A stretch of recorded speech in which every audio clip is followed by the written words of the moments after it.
que na produtora na que eu estaba, que era Filmas Galicia, recibimos. Nos fixamos un encargo de facer un documental relatando o traballo cotián de unha brigada forestal.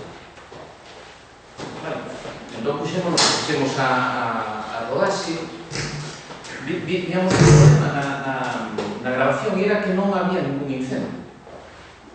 Non tiñamos incendios.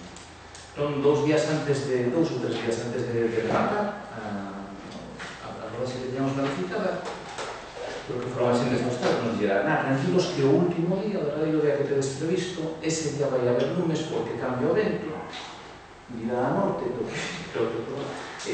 ese día lume é seguro. E efectivamente, ese día pudemos gravar un incendio. O problema é que ese día era o 4 de agosto de 2006. E non sei se lembrades, pero foi a peor vaga de lumes total. Nos rematáramos de rodar e tiñamos un documental que nos daba moita vergonza facer. Porque fixéramos un documental sobre o chulo que era o traballo dunha brigada forestal cando en Galicia estaba vendo unha calamidade, volvía frívolo aquel documental. Entón, nos acordamos con que nos encargaran o documental darte a volta. En lugar de falar de como funcionaba unha brigada forestal, intentar identificar claves que explicasen ese fenómeno de que de cando en vez toda Galicia se puxese a toda Galicia. E foi un traballo moi intenso e para min, que non teño nada que ver con este mundo, son de letras, non sei nada de todo o que aquí falad. Eu fixen como descobertas, ou mellor moi inxenuas, pero e non é que o documental que fixemos, que se chamou finalmente Lume de Fume, resolvese e dixese, no, aquí está a razón ou as razóns polas que hai tantos incendios por estar aquí, ni moito menos. Pero sí que se trataba de poñer en riba da mesa varias razóns. A que a mí me quedou como máis me grabou, máis me impresionou, e que me pareceu que era decisiva, era a complicada relación que temos coa terra. Claro, a mí sorprendeu-me, seguramente era un dato que a mí sorprendeu-me saber que había tantos terratenientes en Galicia, que máis de 1 millón de nós tiñamos terra. E sorprendeu-me moito que Galicia fosen 12 millóns ou 13 millóns de anacos. Pareceu que eran demasiados anacos.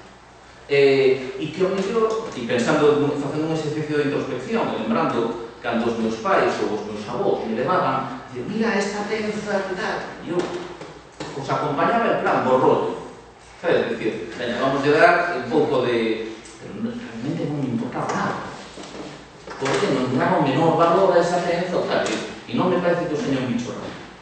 Pero eu quedei coa sensación de que neste país tiñamos un problema de que, bueno, de relación coa terra. Ademais, un paradoxo histórico bastante curioso, non? De como os teus avós ou bisavós pelexaron moito, sacrificaron moito por facerse propietarios dunha terra que os seus netos ou bisnetos en xeral desprecian bastante. Ou, se non desprecian, por lo menos les resulta un engordo. Algo que era tan valioso, o seu mellor é máis algo inútil. E esa disfunción pareceume que podía estar un pouco na orixe. A mí faceme lembrar outro fenómeno que naquele momento se estaba producindo, que era en Francia, nos barrios, nos suburbios urbanos, que queimaban coches. Tiña a sensación de que había algún parentesco entre queimar monte aquí e queimar coches nos barrios das afueras en Francia. Bueno, a cousa é que a partir de aí a nos quedounos esta queima de que ese tema da terra, da relación coa terra, parecíanos que era un tema moi valioso, moi significativo do noso país, moi característico do noso país, e con moitas posibilidades dramáticas, que o que é a parte pola que eu tiro. E a partir de aí arrancamos unha liña de producción non moi sistemática, pero sí, incluso se cadra non moi pensada, pero que nos levaba unha e outra vez a falar destes asuntos. Fixemos un par de documentais en clave de comedia sobre o mundo do rural, un chamado Historia nunha parroquia, que mellor sería falar da historia dun párroco, porque era un párroco que lle toca atender un montón de parroquias. Ou un que se chamaba o Premio da Rubia, que era sobre un equipo de fútbol dunha vila de Ourense, que estaba moi mal económicamente, como se xuntan varios para intentar resolver. Fixemos un en plan indie, digamos, que se chamaba Días de Reparto, sobre un superambulante, das dos contestas furgonetas que van por casas e illadas, estamos producindo agora un documental que se chama Seara sobre aspectos arquitectónicos de como se rehabilita unha aldea. Aí está vinculado ao Alberte, un arquitecto que creo que ven, non sei se ven mañana. E tamén fixemos a partir desta teima nosa un programa de televisión. Un programa de televisión pensado para o prime time, que era un que se chama Os Tres Metros. Non sei se o... Quero dicir, a temática é sempre a mesma, a maneira de abordar cambia moito dun só. Bueno, pois nese contexto, eso hai 2 anos, nos pareceu un momento indicado para intentar un documental que falase deste tema en sí, non de historias sobre do que isto estivese de fondo, sino que estivese o tema da relación coa terra en primeiro tema. Pareceu-nos oportuno, sobre todo, por unha razón. Un home que funcionara como asesor naquele documental de incendios que fixéramos, xubiladas. Anxo Vázquez, que é un xornalista que durante décadas estuvo primeiro en Televisión Española, logo en Televisión Española de Galicia, e logo en Rubelá, facendo información do agro.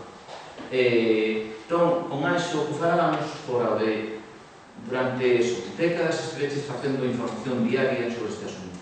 Agora estás xubilado, agora non tes presión informativa ninguna, non tes que falar da actualidade, non tes que facer uns minutos para a pantalla. Que tal si facemos contigo un documental falando deste asunto, de como é a relación históricamente de hoxe dos galegos coa terra.